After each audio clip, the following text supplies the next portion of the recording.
There's all this stuff about neocons. I'm going to take another drink of this soda that will not be named. Diet soda, but no product placement here. Let's talk about neocons. So what is a neoconservative, right? It's very interesting. There's a lot of conspiracy theories, and the people talk about, well, there's the neocon faction. Neocons. What is a neoconservative? Basically, during the Cold War, the Republican Party adopted its message. And that's really what neoconservatism is, right? So during the Cold War, at the beginning of the Cold War, you had McCarthyism, and Republicans accusing Democrats of being communists. So, the Democrats are a bunch of traitors and communists and sellouts, and we want real capitalism. You had, very famously, Taft, who was kind of a big voice in the Republican Party, who was the author of the Taft-Hartley anti-labor law, which hurts labor unions. Taft, very famously, he was opposed to a lot of military interventions around the world, and he held on to this kind of like small government. He was more like libertarian, right? And then you had figures like Barry Goldwater that emerged, and the John Birch Society, and they were accusing communists of poisoning the water, and it was like the Republican Party was almost like a stronghold of like small businessmen who thought that like Wall Street was communist, and their alienation from U.S. society was expressed in this kind of radical anti-communism, and it was very easy to make fun of. And the Barry Goldwater lost the 1964 presidential election with his campaign ad basically saying, look, the Republicans are such extremists. If they come to power, we're going to have nuclear war. Vote for Lyndon Johnson. He's not a nut. He doesn't think your drinking water is being poisoned by communists. And so the Republican Party, because they were so fanatically anti-communist, and they were anti-communist to the point that they were actually, they were like clashing with a lot of powerful institutions in the United States. They wanted the USA to pull out of the United Nations, for example, and that the Republican Party was very much fringe right-wing, and that it wasn't a winning formula. The American public didn't want to hear it. After the McCarthy era, it was kind of dying. So when Richard Nixon was running for president in 1968, you had the Democrats split, because at that point the Democrats were supporting the Civil Rights Movement, and they had passed the Voting Rights Act, the Civil Rights Act, and other things. So in the Democratic Party, you had the American Independence Party that split. George Wallace, not to be confused with Henry Wallace the Progressive, but George Wallace, this southern racist governor, he splits the Democratic Party vote, and he runs on a platform of he wants segregation. George Wallace, very famous, right? So Nixon is running for president as a Republican, and Nixon's advisors started studying the rhetoric of George Wallace, and they discovered that George Wallace had a brilliant way of speaking to the U.S. public and getting kind of support in small towns, rural areas. And what George Wallace basically did is, he focused on he was for the average Joe, he was for ordinary guys, but ordinary guys hate hippies. That was kind of his thing. In George Wallace, he very famously said that, the only four-letter words that young anti-war activists don't like are SOAP and WORK. And George Wallace developed this strategy of speaking where it was kind of like he was for the ordinary working man who's a conservative, right? I'm for the ordinary working man who supports the war in Vietnam. I'm for the ordinary working man who's tired of these hippies. They all need to get a job. I'm for the ordinary working man who hates feminism. And it was this kind of like populism, and it was directed at kind of American industrial workers and others, but it was conservative, and that this conservative populism was a winning formula. So over the course of the 1968 presidential campaign, Richard Nixon is getting advised by conservatives, and they increasingly have him start to adopt the rhetoric of George Wallace. And people talk about what they call the Southern strategy, whereas, George Wallace was pretty blatantly racist. So Nixon, people aren't going to vote for him if they can call him racist. So instead of saying blatantly racist things, he says things that are what people like to call code words, right? Richard Nixon famously says he's opposed to forced busing. Forced busing. He says, I'm opposed to forced busing, right? Well, what that meant was in urban areas where they were integrating the schools and they were desegregating the schools, that meant he was opposed to your children having to go to school with people of another race. But he didn't say that. If he said that, he would be a racist. So he said, I'm opposed to forced busing. He very famously, Nixon would say things that were interpreted as that he could say he wasn't racist, but to racists it meant, he's on our team.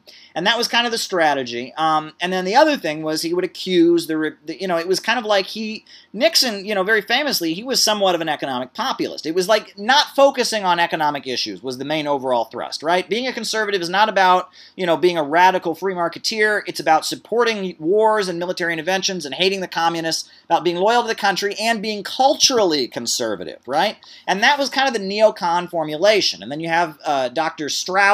Leo Strauss, the philosophy teacher. You have Irving Kristol and others, and they developed kind of a messaging strategy for Republicans that kind of turns around, right? During the 60s, the people that were winning the elections were like John F. Kennedy, Lyndon Johnson, and they were like social liberals who wanted to negotiate with the Soviet Union. And the Republicans basically turned it around with this new formulation that, I think like Rupert Murdoch's TV and Bill O'Reilly kind of stuff. I'm for the average Joe, and liberals are a bunch of cultural elites who don't understand the working man, and, the trader, the people, the left are all a bunch of commies who hate America, and, it was a specific formulation that worked. And it's based on having a huge strata of, like, middle-class white workers in the United States who are comfortable, and it's based on that. And that was neoconservatism. And it was a winning strategy, and you had like the rise of like what they called the Sovietologists. These people would go to Harvard and Yale, and they would study Sovietology, which was basically just anti-communism. They'd get a degree in anti-communism, and then they'd get appointed in the government. Sovietology, right? And that these Sovietology schools were tied into the Republican Party, and Leo Strauss, he was called Dr. Leo Strauss, and Irving Kristol, and these kind of conservative strategists. Irving Kristol had been a Trotskyist at one point, and he became a right-winger, and others. And they developed kind of this method of, of kind of messaging the Republican Party and kind of reframing conservatism away from the John Birch Society stuff and more in line with the, just this kind of Ronald Reagan, George W. Bush, we're spreading freedom around the world. I know Leo Strauss very famously said that his favorite TV show was an old Western called Gunsmoke. I don't know if people, maybe you see it on old TV, Gunsmoke. And it's like a Western where the good guy wears a white hat, the bad guy wears a black hat. Very clear, no question of who's good and bad. Everything is, very simple. The good guy always wins, the bad guy always loses. The bad guy is all bad, the good guy is all good. And Leo Strauss argued that that's how Americans should look at world politics. They should see politics like an episode of Gunsmoke, right? And if you'll watch Reagan, when Reagan would get on TV and he'd be like, the communists have taken down, and it was effective, and the Sandinistas and Nicaragua and Contra Aid, and it was kind of like neoconservatism was a way that Republicans could win by dropping like libertarian or paleoconservative or hard-right politics and adopting this kind of my country right or wrong, if you don't like it here, why don't you move to another country? Economics, what's economics? I don't know what economics is, but don't you hate forced busing and don't you hate welfare mothers? That was what neoconservatism was as a political tactic. And it worked for the Republicans up until the Bush years, and it died pretty badly during the Bush years. Bush was kind of the last hurrah of neoconservatism.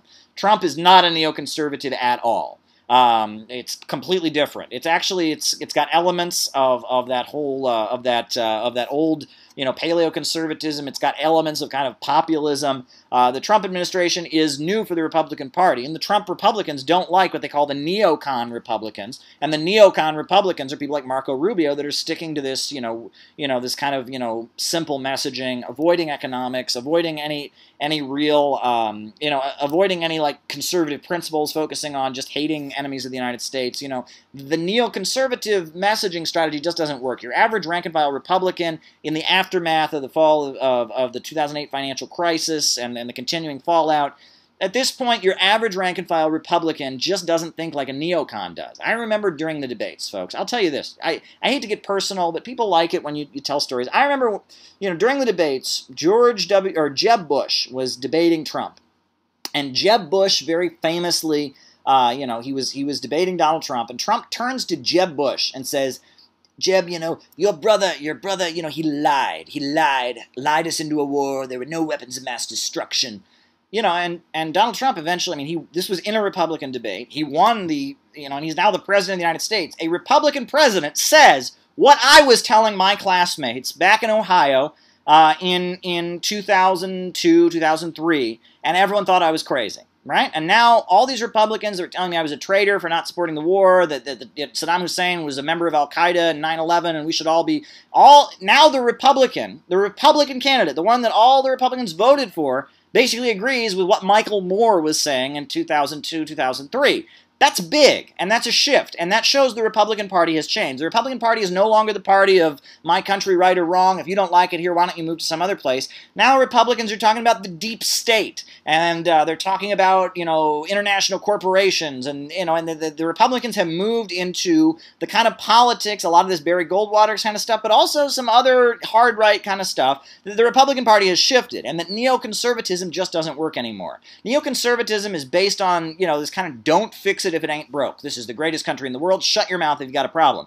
And most Republicans are in areas that have big problems now, with low wages, with the end of industrial jobs, with opioids, and so this kind of messaging, this strategy of messaging that everything's okay, and if you're a protester or you think the government's corrupt and all of that, you're an idiot and you need to move to another country, that just doesn't work for Republicans anymore. That's basically what neoconservatism is. It was a political messaging strategy developed during the Cold War. It was very, very effective. It survived up into the 90s, the Bush years. It's dead now. Neoconservatism is dead. Neoconservatism is dead, and the Republican Party is moving into kind of a right-wing Bonapartist field, just like the Democrats are moving into kind of a social democratic field with it's changing. Politics is changing. And really, people want to say, well, oh my God, we're heading to some sort of revolutionary crisis. No, this is the USA getting to normal. We're getting back to normal. Most countries in the world, you have an extreme right and an extreme left, right? You have your Bernie Sanders types, you have your Donald Trump types.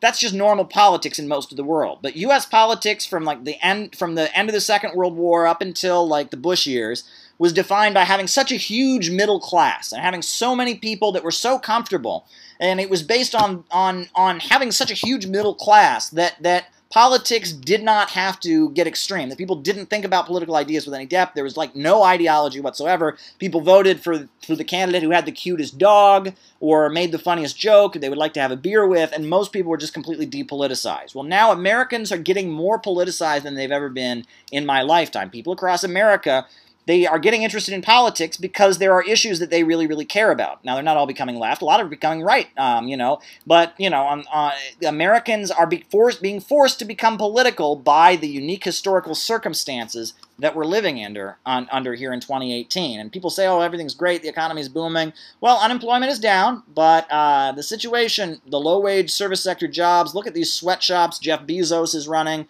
We're living in quite interesting times here. But what else is going on here? I want to catch up on the comments people are making here. What's going on? Kaninki says, was Obama a neocon? He hired Victoria Nuland. Well, that's where it gets weird. Now, we understand Victoria Nuland comes out of that Sovietology milieu. She went to college to study, anti-communism.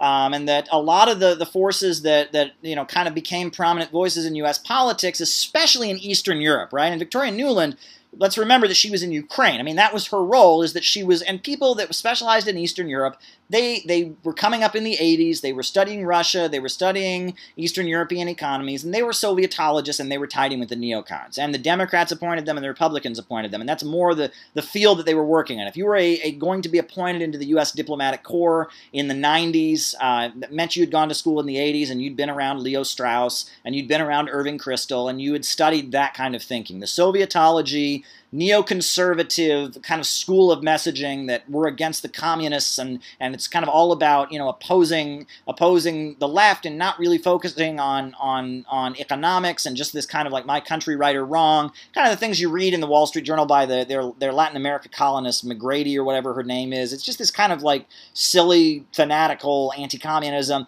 That's kind of what all these folks got trained in, and it's kind of it's a unique form of thinking that people talk about, and that's really, you're going to get a neocon. Yes, Obama did appoint him, and I mean, to be fair, let's be fair, so did the Clinton administration. They appointed a lot of neocons to run their role in Eastern Europe especially, but they had ties with a lot of these neoconservative strategists. But neoconservatism was a political messaging strategy the Republicans developed, and they developed it during the 60s, 70s, and 80s, and it was a winning strategy for them during the Cold War.